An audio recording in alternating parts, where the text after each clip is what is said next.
नमस्कार दोस्तों, welcome to knowledge ABC. मैं हूं निखिल। डेली करंट अफेयर्स में आप सभी का स्वागत है। आज की तारीख है 3 दिसंबर 2021।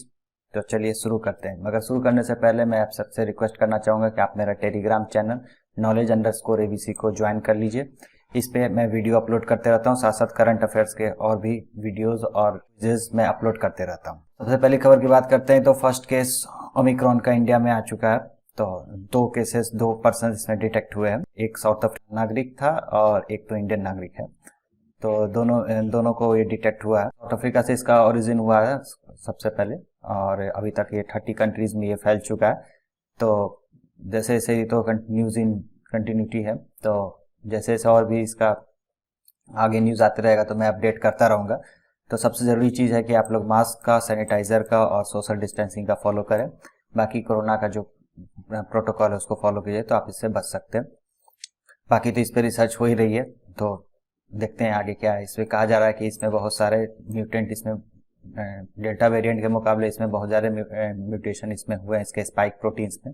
ये कोरोना के स्पाइक प्रोटीन होते हैं जिसको जो कोविड वैक्सीन होता है वो इसी को ब्लॉक करता है। अगर इसी में म्यूटेशन हो जाएगा तो फिर ये वैक्सीन इसे ब्लॉक कर पा रहा है कि नहीं कर पा रहा, तो ये सब देखने का इसमें रिसर्च का विषय है।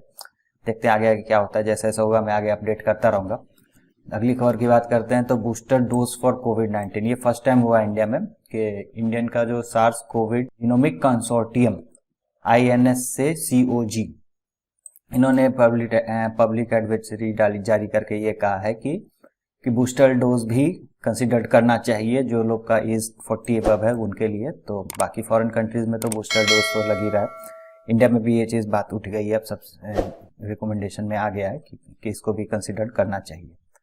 तो ये बूस्टर डोज आमतौर पे जो भी लग रहा है वो लगभग 6 मंथ के बाद, सेकेंड डोज, जो लोग सेकेंड डोज ले चुके हैं उसके 6 मंथ के बाद ये लगता है बूस्टर डोज।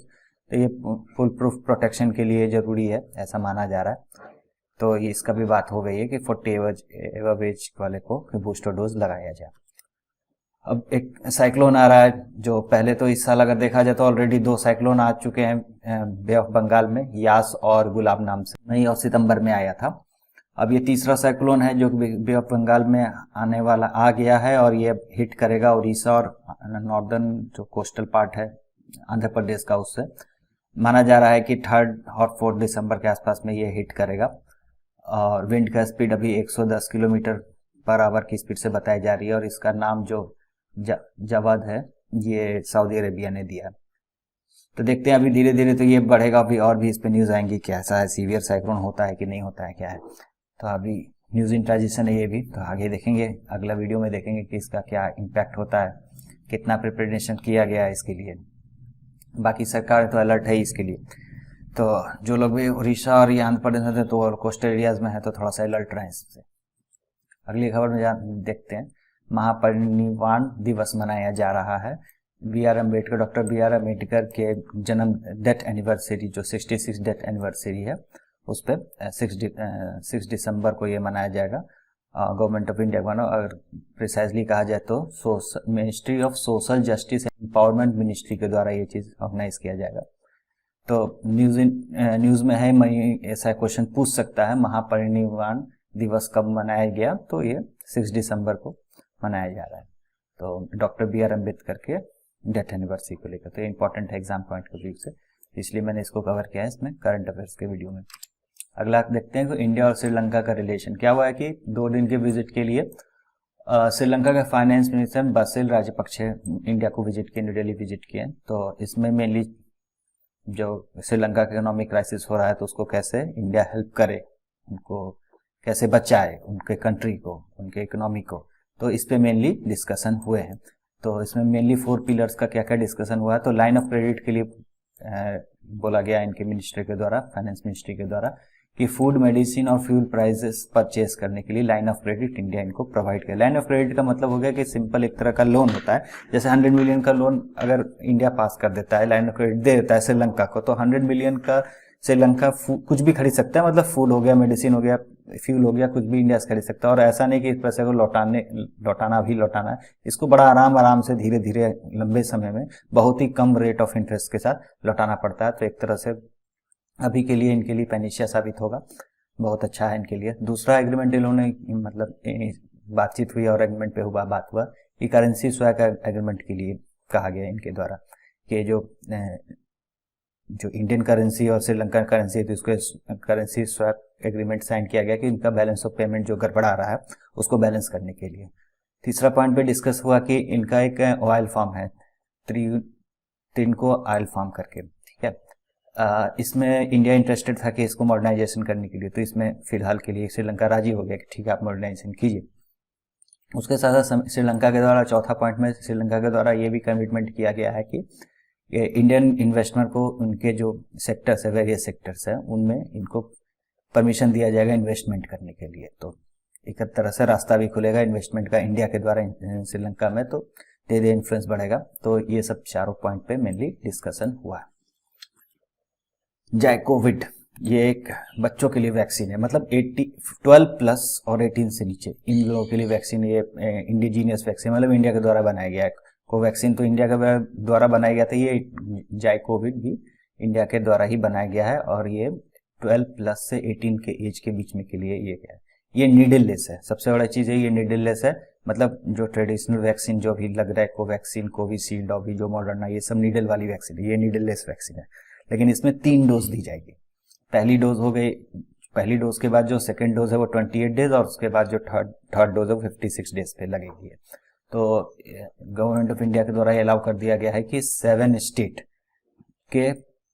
स्टेट अपने बताएंगे। उन 7 स्टेट्स का नाम है बिहार, झारखंड, महाराष्ट्र, पंजाब, तमिलनाडु, यूपी और वेस्ट बंगाल। तो ये लोग आइडेंटिफाई करेंगे प्रायोरिटी डिस्ट्रिक्ट्स, अपने अपने स्टेट में प्रायोरिटी डिस्ट्रिक्ट्स को सेलेक्ट करेंगे कि हाँ ये मेरा डिस्ट्रिक्ट है और इसमें आप लोग सबसे पहले लगाया जाए जहां पे ये कोरोना ज्यादा फैला हुआ है। तो यही चीज है, ये न्यूज में धीरे धीरे अब लगना शुरू हो जाएगा ये वाला वैक्सीन भी 12 प्लस बच्चों के लिए। अगली न्यूज की तरफ बात करते हैं। तो facial recognition eight airport from 2020। तो एक नया तरह का डीजी यात्रा जो पॉलिसी इंडियन गवर्नमेंट के द्वारा चल रही है कि ऐसी यात्रा हो कि पेपरलेस यात्रा हो, मतलब कि आपको कहीं पे भी कुछ टिकट लेने की कोई जरूरत नहीं है। आप मतलब फेस रिकॉग्निशन से सब काम चल जाए, कहीं पे पेपर की दिखाने की जरूरत नहीं है। सब चीज मतलब या तो डिजिटल फॉर्मेट में हो जाए, मोबाइल पे ही हो जाए या फिर फेस रिकॉग्निशन। तो इसमें क्या किया जाएगा कि सबसे पहले एयरपोर्ट में लगाया जाएगा, वाराणसी, पुणे, कोलकाता और विजयवाड़ा में एयरपोर्ट पे क्या किया जाएगा, फेशियल रिकॉग्निशन टेक्नोलॉजी का एक मशीन रहेगा और ये बायोमेट्रिक बेस्ड सिस्टम रहेगा और ये फेस से रिकॉग्नाइज कर लेगा पब्लिक जो पर्सन जो बोर्ड करने वाले हैं। तो आराम से ये लोग फेस से रिकॉग्नाइज हो जाएगा, तो कोई इसमें पेपर का झंझट नहीं, कुछ नहीं, बस डायरेक्टली फेस रिकॉग्नाइज कर दिया और सारा डाटा इसमें चला गया और उसके बाद पेपरलेस ट्रैवल करेगा आराम से। एंट्रिंग एयरपोर्ट में एंट्री करने से बाद से बोर्डिंग तक, प्लेन में बोर्डिंग करने सबका पेपरलेस हो जाएगा और ये फेस रिकॉग्निशन नया टाइप का टेक्नोलॉजी है। तो ये चीज 2022 मार्च 2022 से 4 एयरपोर्टों पे, वाराणसी, पुणे, कोलकाता और विजयवाड़ा पे ये लगाने जाया जा रहा है। और ये किस पॉलिसी के अंदर, डीजी यात्रा पॉलिसी के अंदर। तो एग्जाम के पॉइंट ऑफ व्यू से इंपॉर्टेंट है कि डीजी यात्रा पॉलिसी क्या हो गया। तो ये पेपरलेस एयर ट्रेवल और सीमलेस जर्नी का किया जा रहा है भारत सरकार के द्वारा। तो वो चीज इसमें हो रहा, सबसे पहले ये सब एयरपोर्ट पे लगाया जा रहा। अगली खबर की बात करते हैं। तो वुमेन टेनिस एसोसिएशन है, इन्होंने सारे इवेंट जो होने वाले थे चाइना में टेनिस के वो कैंसिल कर दिए। क्यों कर दिए? तो पेंग शाओ नाम के एक प्लेयर है, बहुत ही फैसिनेटिंग प्लेयर है और इन्होंने एलिगेशन लगाया था, कुछ सेक्सुअल एलिगेशन लगाया था उन्हीं के, मतलब चाइना के ही सीनियर कोई फॉर्मर कम्युनिस्ट पार्टी के कोई लीडर है उन पे। तो वो सब मामला रफा दफा चाइना किया और मामला को पूरा दबाने का कोशिश किया। तो इसी के विरोध में वुमेन्स टेनिस एसोसिएशन ने ये इमीडिएट बेसिस पे सारे इवेंट्स को चाइना में कैंसिल कर दिया था। एक बहुत बड़ा झटका है चाइना के लिए। तो ये एक इम्पोर्टेंट था कि मेन वुमेन टेनिस एसोसिएशन, इसका हेडक्वार्टर आपको लंदन में मिल जाएगा। अगली बात करते हैं तो प्लेसेस इन न्यूज में। तो अभी कौन सी प्लेसेस इन न्यूज में है? मुल्लापेरियर डैम, ये कहाँ पे सिचुएटेड है? ये केरला के इडुक्की डिस्ट्रिक्ट में सिचुएटेड है। और ये जो जहाँ लोकेशन है इसका, वहाँ पे मुल्लियार और पेरियार रिवर का कॉन्फ्रेंस, मतलब यहाँ पे संगम है दोनों नदी का, तो इसी जगह पे ये है और न्यूज में। और 123 साल पुराना इसका ओल्ड डैम है। तो काफी न्यूज में डैम में ये रहता है, तो प्लेसेस इन न्यूज के लिए इंपॉर्टेंट है। और ये विवाद भी चलते रहता है तमिलनाडु केरल में कि कब डैम खोलना है, कि दिन के समय खोलना है कि क्या मतलब बाढ़ ना आ जाए अगर अचानक से बिना अलर्ट किए खोल देते हैं रात में कभी कभी, तो ये सब मुद्दा चलते रहता है। तो मेन पॉइंट ये है कि मुल्ला पेरियार डैम कहाँ पे है, तो लोकेशन हो गया और किस किस नदी के कॉन्फ्लुएंस है, तो मुलियार और पेरियार रिवर के कॉन्फ्लुएंस पे ये है। कहाँ पे? केरला डिस्ट्रिक्ट, केरला के इडुक्की डिस्ट्रिक्ट। अब आते हैं क्वेश्चन ऑफ द डे पे। तो इसमें आपको सबसे पहले ये बताना है इस क्वेश्चन में कि graded response action plan GRAP ये किस पर्पस के लिए यूज किया जाता है? ग्रेडेड रिस्पांस एक्शन प्लान किस पर्पस के लिए यूज किया जाता है? तो इंक्रीज एफडीआई बढ़ाने के लिए, इंडिया में एफडीआई बढ़ाने के लिए, कंट्रोलिंग एयर पोल्यूशन के लिए, एफॉरेस्टेशन के लिए, या फिर plan to curb nuclear pollution के लिए। तो इन चारों में से कौन सा सही ऑप्शन होगा इसको आपको बताना है। इसका सही आंसर मैं नेक्स्ट वीडियो में, कमेंट में आप इसका सही आंसर दे सकते हैं। Thank you very much. Video अच्छा लगा तो इसको लाइक कीजिए, शेयर कीजिए, सब्सक्राइब कीजिए, चैनल को सब्सक्राइब करना मत भूलिएगा, और हमारे टेलीग्राम चैनल को जरूर से ज्वाइन कर लीजिए। मेरे टेलीग्राम चैनल की आईडी है, आप सिंपली जाके सर्च बार पे सर्च कर लीजिए knowledge_abc।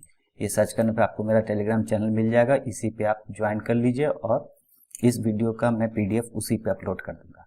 Thank you very much.